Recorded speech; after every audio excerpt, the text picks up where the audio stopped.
Hey guys, welcome. Fedora Friday number 29. Fedora Friday number 29. Hopefully you guys are having a good start to your weekends. Right? We got Easter Sunday, right? So it's the Easter weekend. So hopefully you guys are doing some egg hunting or whatever, however you guys choose to do with your Easter. But yeah, another good one today, man. I gotta tell you, this was a sneaky one, right? I'm going to give another shout out to Josh for this recommendation. If you guys recall, last week's movie, The Alamo, was also a recommendation by Josh, and this one was even more of a home run to me. Like I did see 310 to Yuma. I forget how long ago it was. Right, I'm a big fan of Russell Crowe and Christian Bale, but definitely Russell Crowe, and I was like, oh yeah, sure, because I knew it was good. But when I rewatched it, I didn't know how good, right? And obviously, from a hat person's lens, it's a whole new appreciation. But what a good story, And again, this was directed by James Mangold, who's directed a bunch of great films. But two of my favorites probably are Copland, right? We got Nathan. How's it going, my man, Nathan? Um, Nathan, hope all is well. We got Josh. Yeah, no problem. Thank you, Josh. Great film suggestion, right? Like I said, maybe this would eventually have come up, but I'm so glad it came up now because this is like so good. But yeah, James Mangold. Two of my favorite films, I think, that I can cite from James Mangold are one, Copland, right? You guys know I'm a big fan of Sylvester Stallone, but a lot of folks that even dislike Sylvester Stallone like his performance in Copland, right? And besides Sylvester Stallone, that cast in Copland is ridiculous. You got Robert De Niro, Harvey Keitel, you got Ray Liotta, Michael Rappaport, and probably a bunch of other folks that I can't name right now. But man, do yourself a favor. It's not necessarily a hat film, but it's such a good film. So shout out to that. And also Walk the Line, right? Joaquin Phoenix. What more can you say about Joaquin Phoenix? He killed it as Johnny Cash in Walk the Line. So those are two James Mangold films that I happen to really, really love. And this has got to be another one right here. Man, what can you say? So again, you guys heard Christian Bale and Russell Crowe, right? We'll just get into like the slideshow only because yeah, I don't know how else to describe this other than like for me, I got the same vibes I got, or at least similar vibes from you guys remember when I covered A Bronx Tale, right? It has very similar analogies, right? That kind of father-son dynamic, right? A kid looking up to two people, right? His dad being one of them, and some bad guy, right? Some morally questionable gentleman on the other side, right? It's like that kind of that good versus evil. But there's like, that same plot twist where they both aren't like, there's really not a whole lot of difference between the two. And that's what makes this so good. Like it's for a Western, I think for any film, but for me, it's like there's very few Westerns with this kind of like just a good story, It's just like, wow, I could learn something from this. And obviously the lead role, you got Christian Bale. Christian Bale plays like a veteran of the Civil War, right? Fought for the North. He's now this well past the war, and he's a rancher. And he's a struggling rancher. He's heavily in debt, right? He's starting to question a lot of his life choices, right? I'm sure he's seen a lot of like really bad people around them, and he's wondering like, why am I like so as good as I am, right? Like I feel like I got like the dealt a bad set of cards, right? But he keeps holding the line throughout the movie about making sure that he's a good person, even though he needs the money. He gets a lot of opportunities to kind of do questionable things, but he doesn't. And probably the main pull are his two young sons, right? One of them's 14, right? Kind of on the verge of manhood. And he just knows that he has to make sure that he keeps it together, even though they're struggling, even though the son himself is being like, I don't know, I guess the word would be petulant, right? It's just being like really annoying and like saying like, man, you put us in a spot, Dad. It's like, what's wrong with you? So yeah, there's a dynamic there that even if you're not a dad, but I happen to be one, you can kind of relate to, right? So yeah, so this character, this Dan Evans, that Christian Bale plays, is really already like a very layered character. Um, and yeah, I mean, what we find here, and now we'll see some of the hats. He's got obviously a Western style hat here. Again, I don't know if there's a better description. You can see some of this floppy brim. I have no idea if this is the same hat, to be honest. But it does kind of look similar. It could just be the lighting that makes it like on one point look more beige and another lighting look a little more green. But you can see here it's two young sons. You got William um, on the far right, who's older. I think he's 14. I forget how old Marcus is, the young one. But Marcus is still in that stage, right? The young one is still in that stage where dad is my idol, right? Dad could do no wrong. Throughout the movie, he brags about his dad. It's William, the older one, that just kind of sees, and obviously William's old enough to see the other folks around them, maybe getting rich, right, in the frontier era. And he's like, Dad, why are we not, what are you doing wrong, And, Christian Bale obviously, was a war hero, right? So he lost his leg in battle, and he's even starting to doubt himself. So this is already like a really intriguing dynamic here, kind of coming to age in many respects, very similar to A Bronx Tale, but you don't necessarily focus on William here as much, right? It's really kind of, to be honest, a dynamic between Christian Bale and Russell Crowe's character, and I'll get to that in a second because I think Russell Crowe dominates this film. Like, what can you say about Russell Crowe? But we'll get another shot here. We got Russell Crowe, who plays Ben Wade, who's an outlaw, right? This is a guy who has a reputation as being a bad guy, right? He robs and steals and kills, right? He's got a ruthless gang that he's the leader of. And this just happens to be somebody that William's like, hey, this guy is intriguing, right? Like this guy's, it's kind of like that story of the guy you see on the block that maybe is doing some morally questionable things, and the kids are looking up to them because they got fancy things, they got money. So it's an interesting dynamic. At some point here, Dan is out with his two boys, and he witnesses Ben and his crew committing a robbery, right? They rob a stagecoach.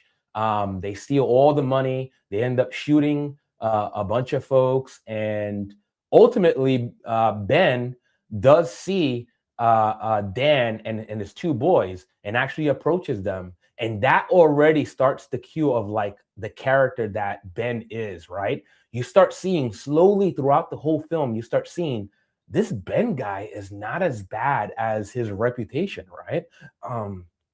You start feeling in many ways kind of sorry, right? Like you start understanding why Ben is the way he is, to the point where you're like, you just start rooting for him, right? Like he almost becomes the good guy. And I love that. Like I said, we talked about that before on a lot of our Fedora Fridays about these these morally questionable characters, right? And you start seeing to a point where you start seeing the good, and it starts outweighing some of their other qualities. And I think Better Call Saul, like if you guys are a fan of Breaking Bad in that series, Better Call Saul, I thought was a great spinoff of Breaking Bad, only because, right? So Saul, you start learning about his backstory and you start really feeling bad for him. And you start, like I said, rooting for him. So love that. So excellent story. And again, this is a remake. This was originally, the original film I think came out in 1957. I don't think I've ever seen it. I wonder now, I'm curious now to see it, to see if it holds up against this one. So I can't really compare and contrast, but man, this is so good. So we'll just get through some of the photos. Like you said, like I said before, I try not to get too many photos. I think about 40 plus here, which is kind of in line with what I usually do. But just to give you a feel, so you can see Russell Crowe doesn't have a hat here, but this is the hat that we primarily see Russell in throughout the film. I think he wears two different hats, but this is the one he starts off in and he ends up in, right? And this is kind of like a short brim gambler. And it has that Western style band. Just a really good look, man. I tell you, this makes me want to get a gambler, at least one like this, right? This is a great looking hat. Russell wears it well. Russell's kind of like, I don't know. I wouldn't say he's average size. He's kind of like on that line between average and a bigger than average kind of guy, so he's definitely not a narrow shouldered guy. He's a kind of a decent sized guy. But yeah, this hat looks good. I really like this hat. There's a couple hats in here that I really dig. This is one of them right here. Like this is what I want. So yeah, so you get to see and learn a lot more, right? So essentially what happens is Dan finds himself in a position to make some money by being part of a crew that escorts, right? So, after Ben and his crew rob the stagecoach, Ben gets captured in the town of Bisbee. And ultimately, there's a crew that's assembled to try to take and travel and deliver him to catch a train to Yuma, to catch a train to essentially be executed, right? To be tried and executed. And over the course of that period, we start seeing the dynamic, especially between Ben and Dan, right? When they start seeing like what makes each other tick, right? Like I think Ben realizes right away that Dan's a good person, right? That's why he doesn't end up killing him and slaughtering him, right? When they witness the robbery.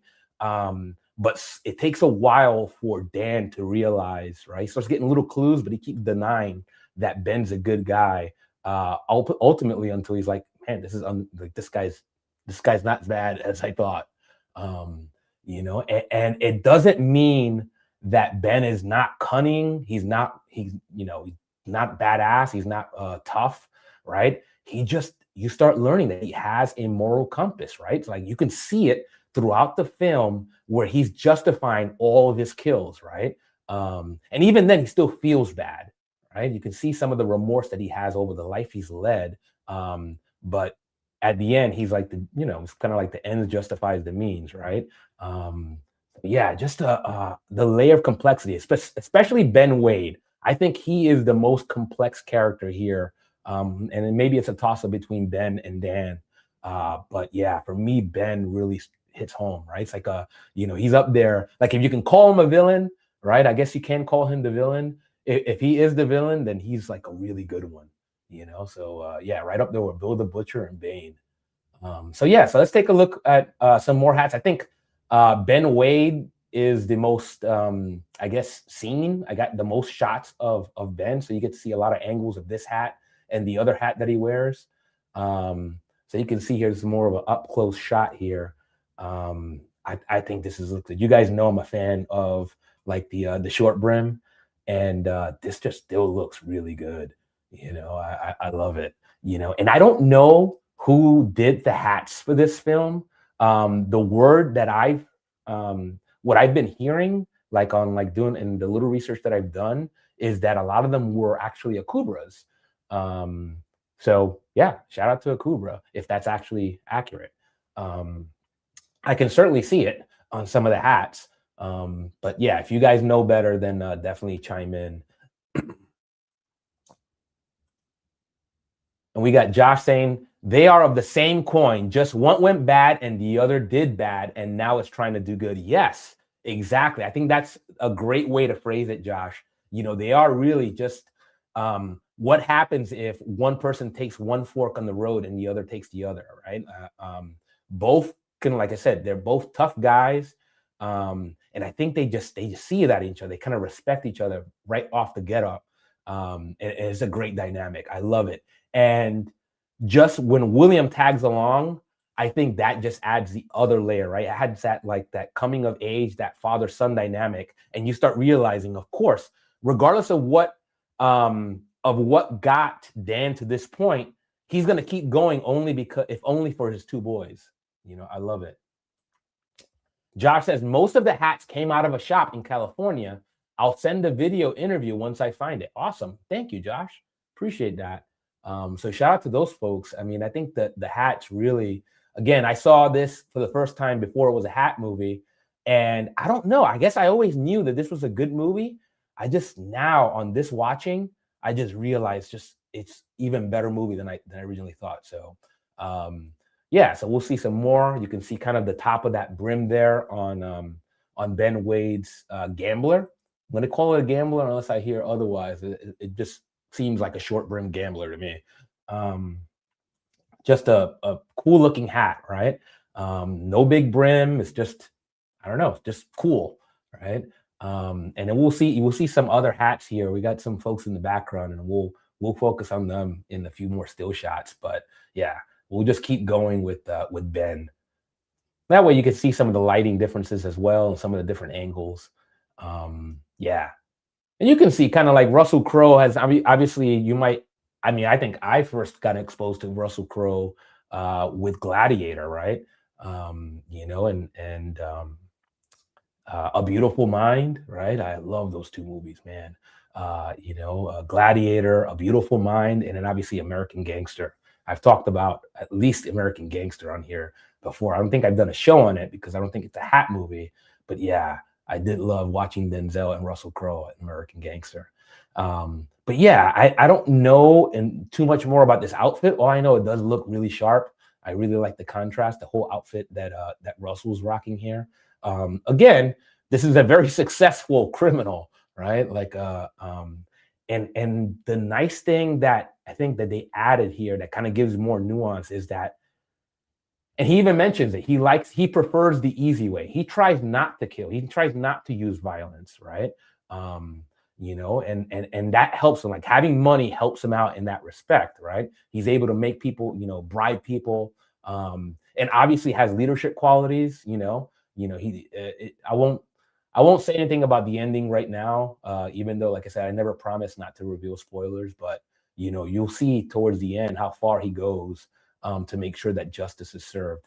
So yeah, here's another kind of a interesting lighting angle. I think this is a sharp outfit. I really like this blazer. Yeah, what can you say about Russell Crowe? Another favorite of mine. It's actually a guilty pleasure because I don't know if the story is as great as like the cast and just like how fun it is. The Quick and the Dead, right? Hopefully I got that right. The Quick and the Dead, Gene Hackman, Sharon Stone, Russell Crowe, Leo DiCaprio. Man, what a great one. That was just fun. So yeah, definitely check out Quick and the Dead. It's not as good of a, you don't have the character development that you have here, at least in my eyes, but another good fun modern Western. It's kind of a silhouette shot here. Obviously the Western shot of somebody coming in through the saloon doors. It's kind of a trope, I guess. But it's interesting to see it with a short brim hat, you know? So I appreciate that. Like I said, for the stingy brim folks out there, this is a good one. Let's see here. We'll go through some more. You can see here, right? This is kind of probably towards the middle or towards between the middle and the end of the movie. You start seeing more of that dynamic, right? It's a kind of you know, as the more they talk to each other, the more Ben endears himself to Dan, right? And even though Dan still has to toe the line, like he's just talking to him, right? Yeah, I think at some point Ben even is at Dan's house having dinner while he's right being held hostage, and like you know, smooth talking his wife, right? So like the whole family's getting a peek of you know of this complex character that they only knew by his ruthless reputation. You know, it's just really great character. There's kind of a side shot here of Ben's gambler. Again, this band also is really cool. Again, Western style is not my preferred style, but this just looks good, you know? Yeah, it just looks badass. It holds up.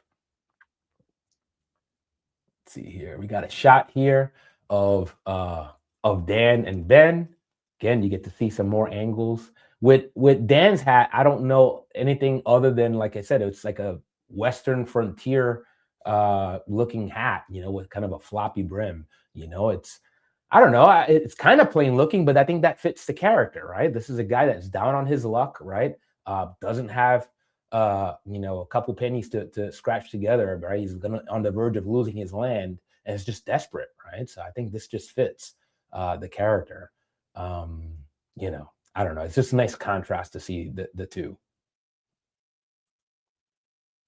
It's an interesting angle here of the two in that room, kind of waiting, right? That the you know Ben's gang, right? Ben has a very ruthless gang that he leads, and they're kind of just trying to race the clock to try to get him on the train so that Dan can collect his money and not get intercepted by Ben's gang.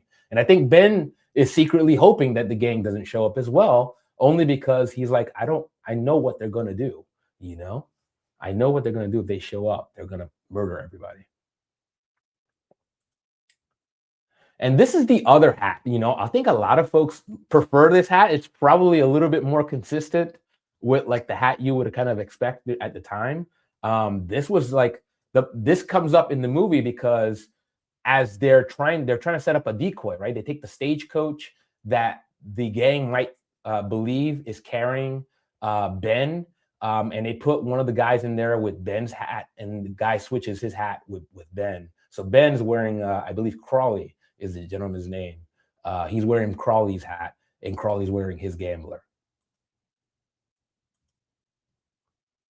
Josh says Ben Foster's character is my favorite in the film. Yeah, I'm gonna get some dedicated shots because Charlie Prince is another one, right? He would be like, if you want to put it in like Tombstone terms, he's kind of like the Johnny Ringo of this movie, right? It's kind of a fan favorite, I think, and his hat is pretty cool too. So yeah, I agree. Definitely, not obviously they don't go into the character development to the same degree with Charlie Prince. But yeah, I agree. He kind of stole the show a little bit. Yeah, I agree. You can see that same hat, kind of another shot with that same hat. It still looks really good. Obviously, a much wider brim, a little bit more consistent with that frontier look, that Western frontier look that you would expect. But yeah, I still kind of like the Gambler better. I think that's my favorite. It might be well, I'll just call it my favorite for now. And this is kind of Ben's crew, right? This is you have here, like you see a bunch of the hats, but you have this gentleman right here who's played by Ben Foster. He is Charlie Prince, essentially the hopefully I got that right. I think it's Charlie Prince. But yeah, he is kind of like the second in command. He's the one that's leading this outfit while Ben is captured and trying to motivate these guys, because not everybody's feeling the fact of going back after Ben, right? It's Charlie, who's kind of Ben's right-hand man, that is convincing him, like, hey, you better come out here, right? Like, after everything that Ben did for us, we owe him this much. So you get to see a little bit of like kind of that the other crew. And you see some interesting hats, right? It's like, this is kind of like, I don't know, like a derby with a very, very tall crown, kind of a green looking derby. I kind of like that. I think it looks kind of sharp. But yeah, you can see kind of this is a ruthless crew, and some pretty cool hats, Let's see here. All right, and then we get to obviously Charlie Prince, right? I mean, this is kind of like a Western style bolero, right? I mean, I don't know. I mean, maybe I butchered that, like, right? So a bolero hat usually has a much stiffer brim. This is more of a floppy brim, kind of like I said, a Western style, in fitting with like the frontier time here. But it has kind of like that bolero style to it. Really cool hat. Charlie Prince is obviously a very ruthless guy, pretty badass character. Like I said, I think this is like Johnny Ringo, from Tombstone. Just great outfit, man. Wow. Ben Foster really, like, the outfitting of him really did a great job, and probably he outshines of Ben Wade in that respect, right? Ben's like all black, which is, it's sinister, it's kind of like badass. But just the outfit on Charlie Prince here is just really cool. He's got the shoulder, the holster here across the kind of the chest area. Just a great look. He definitely is a badass character. You can see kind of him riding along Ben here, obviously literally his right-hand man. And you can see them riding through town. So you can see here like that kind of how it kind of resembles like a bolero style hat, right? Like I said, a Western themed bolero is how I would describe Charlie Prince's hat. Yeah, you can see more of an up close here. Obviously, kind of a little bit more of a ratty ribbon here, and you can see one of the other kind of a studded Western style cowboy hat, on one of the henchmen behind him, right? I forget who this guy was. I don't even know if they gave him a name, but you see him throughout several scenes. And this shot I like because you can see that the studs, right? I think that's kind of cool. It's definitely very rustic looking. And you got like matching studs on the ribbon as well as the underside of the brim.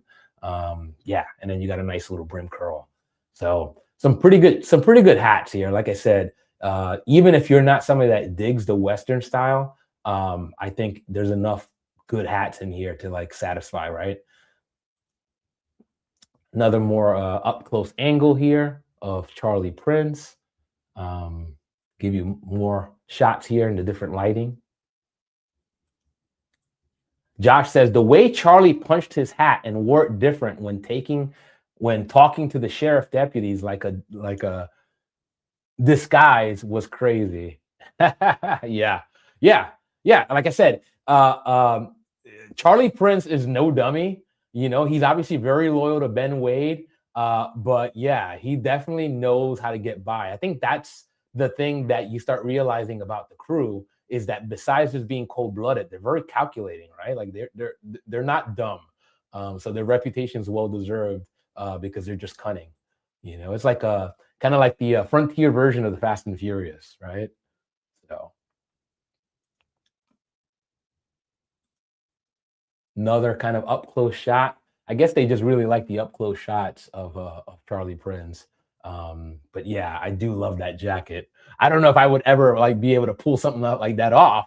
And I don't even know if it has a name. But yeah, very cool looking. Love it.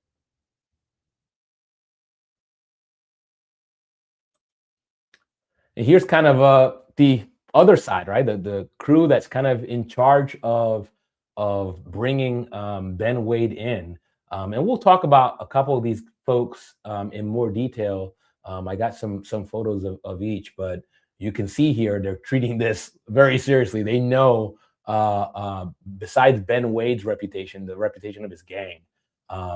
And the thing about Ben Wade throughout all of this is that he almost never misses a beat, right? Like he's calm, cool, and collected. Like he's almost kind of like, I've been here before. I know I'm gonna get out of this, and I could have gotten out of this probably if I already wanted to. But just let me go now, and then everything will be fine. So you can see like he's actually hoping for that so that nobody has to die unnecessarily.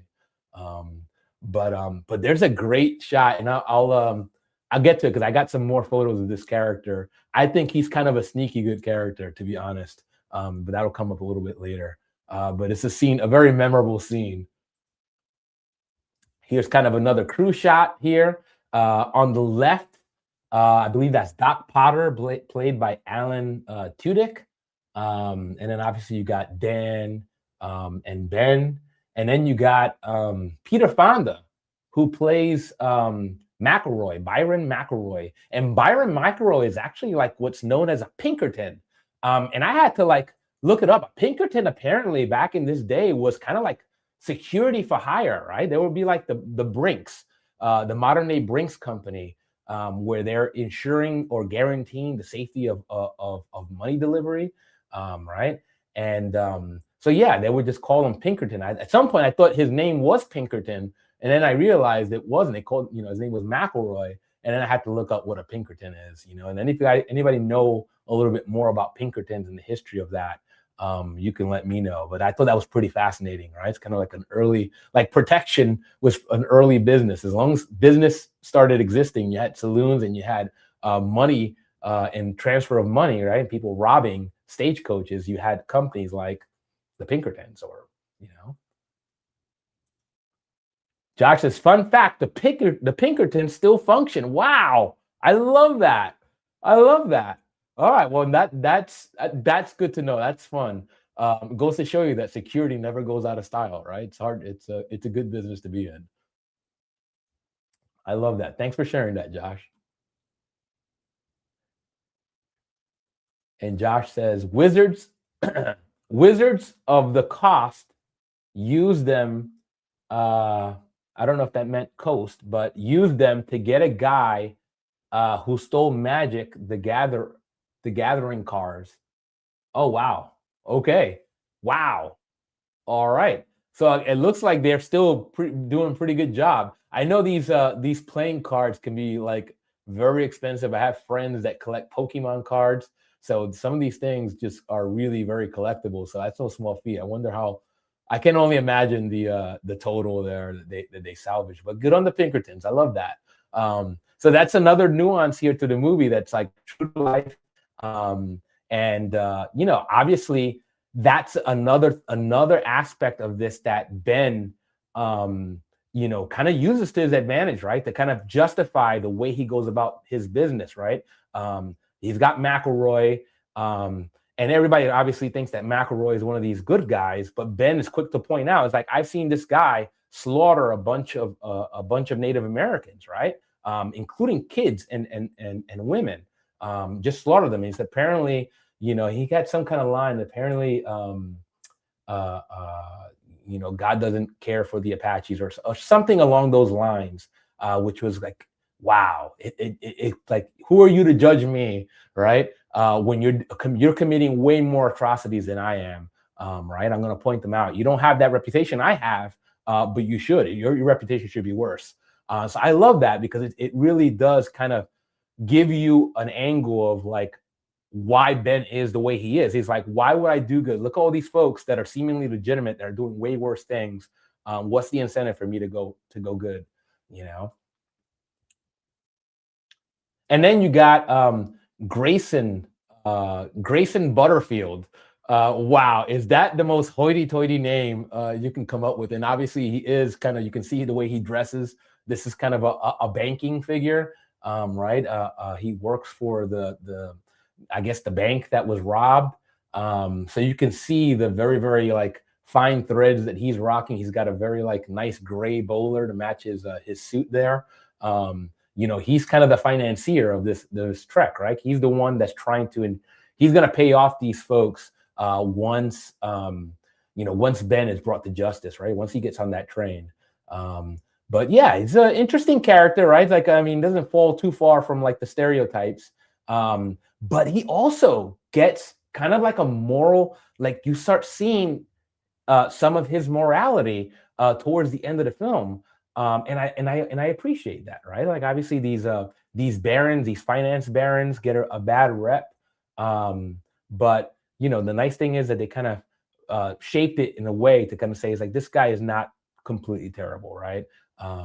You know, he's got some kind of moral compass, you know, and that's really the overlying theme, like the moral compass, you know, and then like the thin line, these little decisions that one makes, that can kind of steer you one way versus the other. And I love that, man. What great character development.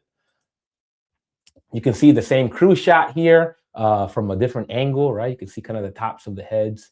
You got McElroy in the back there. You got Dan on the other side, and right between them, you got Ben. And right up front, you got Doc Potter and Grayson Butterfield. I just love that. It just sounds like, you know, the most pretentious name, Grayson Butterfield. Yeah, all they needed was like a third, Grayson Butterfield the third. Josh says, one key thing about the film, there are no good men, just men trying to do good, except the doctor. He was innocent. Yeah. And Doc Potter, I don't even think he's a real physician. I think he's like a horse doctor, right? I believe, if I recall that correctly, he's not even like a real doctor. But yeah, he's like the most innocent guy in all of this. Maybe, you know, maybe Dan, you can make the argument for Dan. You're right. They are obviously, they've got some differences, but I think for the most part, you start seeing how similar all these guys are, right? They're all trying to scratch out a living and just get their job done. Yeah, he's a veterinarian. Okay, yes. So he's a vet. You know, sweet character. He kind of reminds me of, like, he kind of looks like Luke Perry, you know, in Tombstone. You know, he has that look. I guess is the spectacles, right? You know, the glasses. And this is kind of like another kind of crew shot here. You can see some of the hats. You see, you know, Marshall Weathers, played by Luce Rains. What a great name too, right? Luce Rains. very hippie sounding, right? Like it's not rains as in like the horse rains, but rains as in like droplets. But yeah, interesting hat. Obviously, very like distressed, very weathered. We got a lot more weathered hats here, which I think is fitting. Um, and he's an interesting character. Obviously, we got Grayson, we got Doc Potter, we got Dan here, and yeah, just another ragtag group here with their hats. So there's some pretty good crew shots here, and gives you an appreciation for the various looks here. And then you got Doc Potter back there. I don't even know what kind of hat Doc's got. It's another short brim hat. It's kind of like you can see the kind of the rustic look, but yeah, it's a I don't know. It screams more mild mannered, which fits his character. So I don't know how many shots I have of Doc Potter. There wasn't a whole lot, but I think we might have some more. So hopefully we'll get to see that. And you can see here McElroy, again, Peter Fonda. You can see some of that brim trim, right? He has a very distressed hat. Not an overly large brim, but you do see brim trim on here. Again, from the top side, doesn't look like much, but you see the underside of his hat. It's actually quite a nice color, right? Like a beige color. Maybe the brim trim is either just dirty or a dirty version of the matching felt, or it's just gray. From this angle, kind of looks more gray, which kind of matches his jacket. But yeah, he's kind of like this. You seemingly think this is the good guy, but then you start learning more about his kind of backstory, and you're like, all right, maybe this guy wasn't, as good as you thought from the beginning, right? Given some of the atrocity, doesn't seem very apologetic about it either. Which I think is kind of fitting. I think that's kind of how one would go about themselves. This is how we justify a lot of the things that we do that probably are morally questionable. It's just our job, or something like that. Just really kind of a deep movie when you think about it, especially for like a Western. So yeah, shout out to the whoever crafted this story, and to James Mangold for directing this, because it's beautifully shot. Beautifully shot movie. You can see another angle of that. I guess it would be another gambler that McElroy wears. You can see Doc Potter without a hat on his right. But yeah, you can see the distressing there. Obviously, kind of this is a guy that gets his hands dirty. But yeah, just not a bad looking hat, regardless. I really like this look.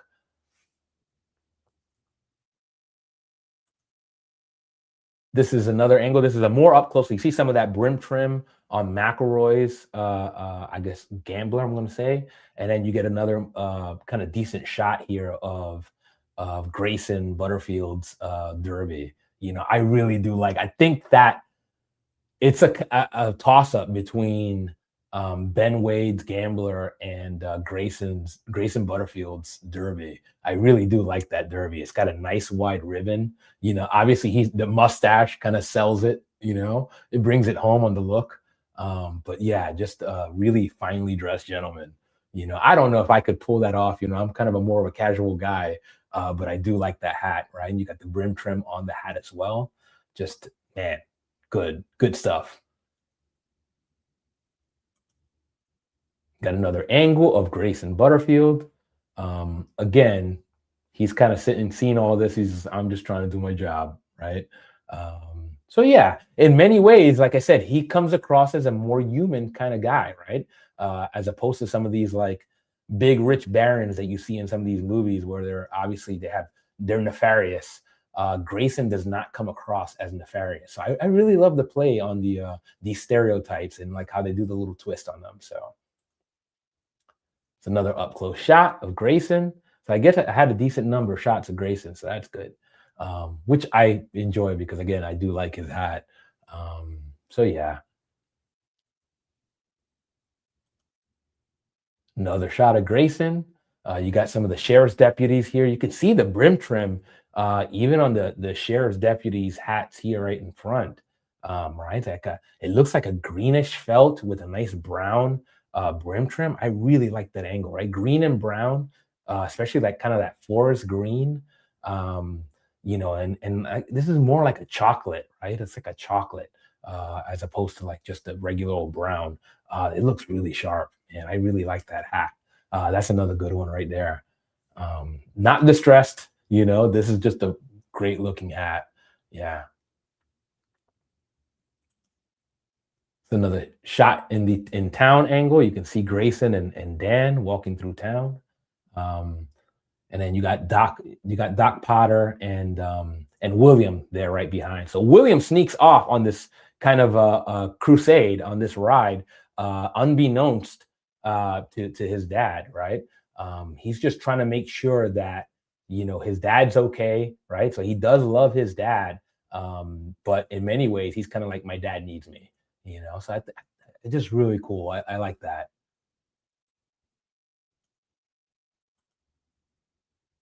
It's another up close angle of Dan, but right in the background you can see kind of the hat on Doc Potter. Again, I don't know. It's definitely a short brimmed hat, and it looks like a more rustic band, but I don't think I've gotten a really great shot of this hat. Um, but again, it fits. It does fit his character. Josh says Doc's hat looks like a Hamburg just worn. Yeah, I can see that. Yeah, it does look Hamburg-ish. Yeah, I don't know. Again, yeah, I just know it fits his character. It feels like this is like a good guy's hat, right? Like, I'm not a badass. I'm just a professional. I'm a good person. It's a good fit for him. And I like the hat too. I do like the hat. Um, yeah, yeah, I'll go. I can go with Hamburg for now. Kind of a modified Hamburg. Yeah.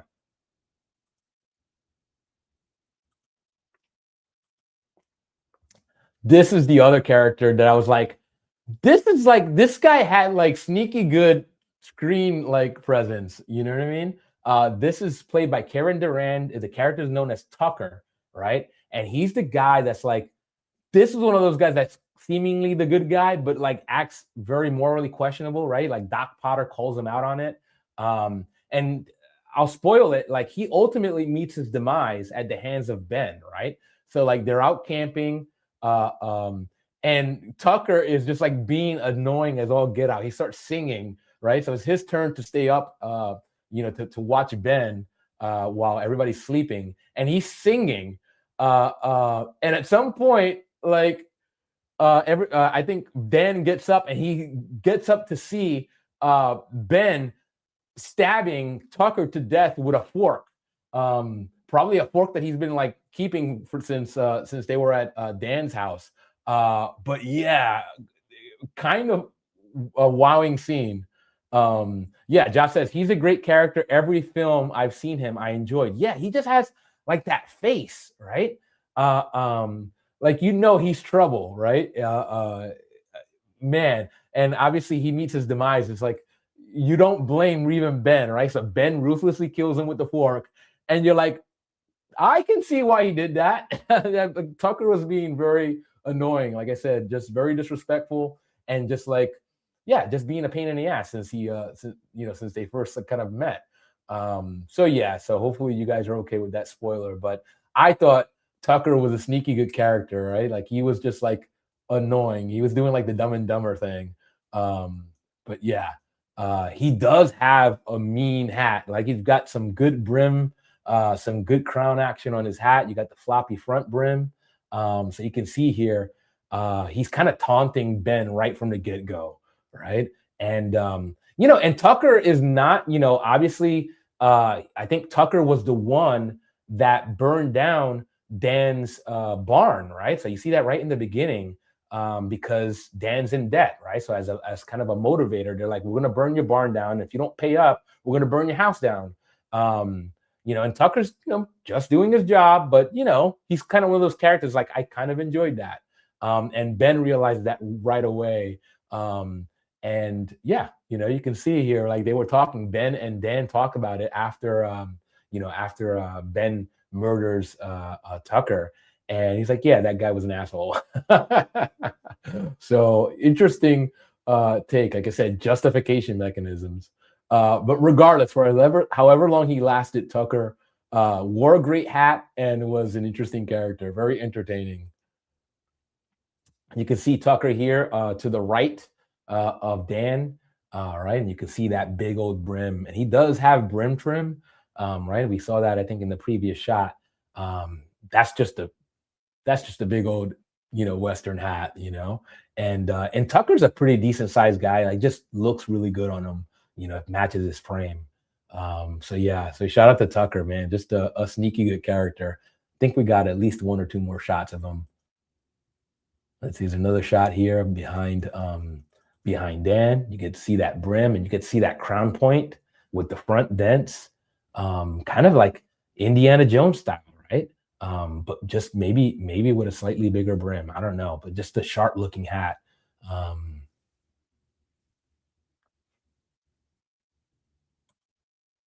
you can see here again behind Dan. So I guess that's a common thing. Um, I don't know, like they never came across as friends, right? Obviously they knew each other, but I guess it just turns out that Tucker was always behind Dan. Who knows? Maybe that was for a reason, right? Maybe he's like, okay, I got to watch Dan because I know he's desperate. So if I have to go and do something, I want to be right behind him. That way I can go and pull it off. Yeah, I don't know. That's my story, and I'm sticking to it. Um,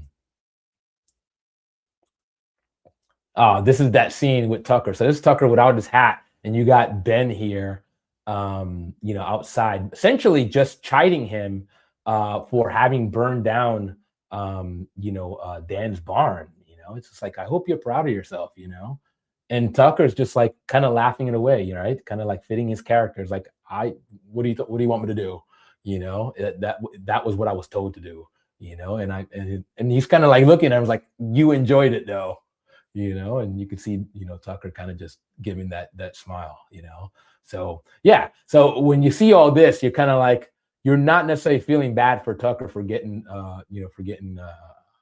killed by Ben, but at the same time, that guy was entertaining as hell. So yeah.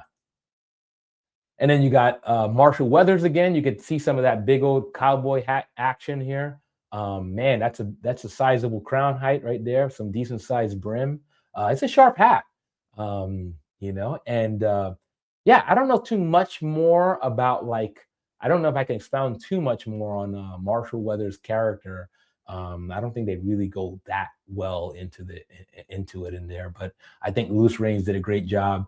Definitely fits the role, and but yeah, and also great hat. Then here you can see the backside of Dan's hat. Again, not much to write home about, but that again fits the character. This guy's destitute. You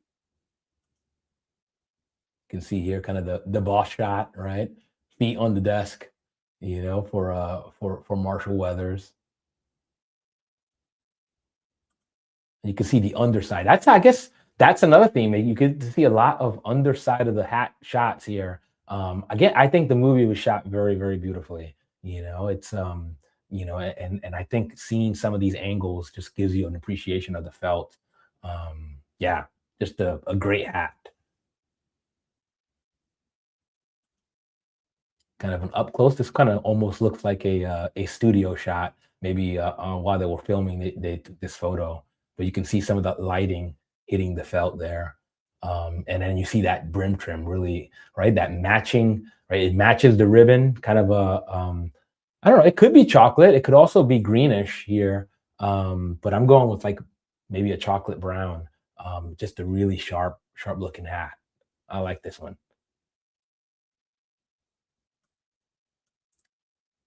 And then some behind the scenes photos, right? You got the director James Mangold here talking to Russell Crowe and some of the other characters. You got Christian Bale there. You got William, and then you got Grayson Butterfield. And you can see them kind of having a good time. So that way, I enjoy seeing some of these because I don't know. I just like seeing some of these characters like when they're not in character and seeing some of the facial expressions. So here it looks like they're having a great old time, while filming this. And another shot of James Mangold here, like kind of in while he's kind of looking through a lens. And I just wanted to point out this gentleman here looks like one of the crew members. Awesome hat. That one looks like an Akubra to me. I wouldn't know what model that is, but that looks very Akubra to me.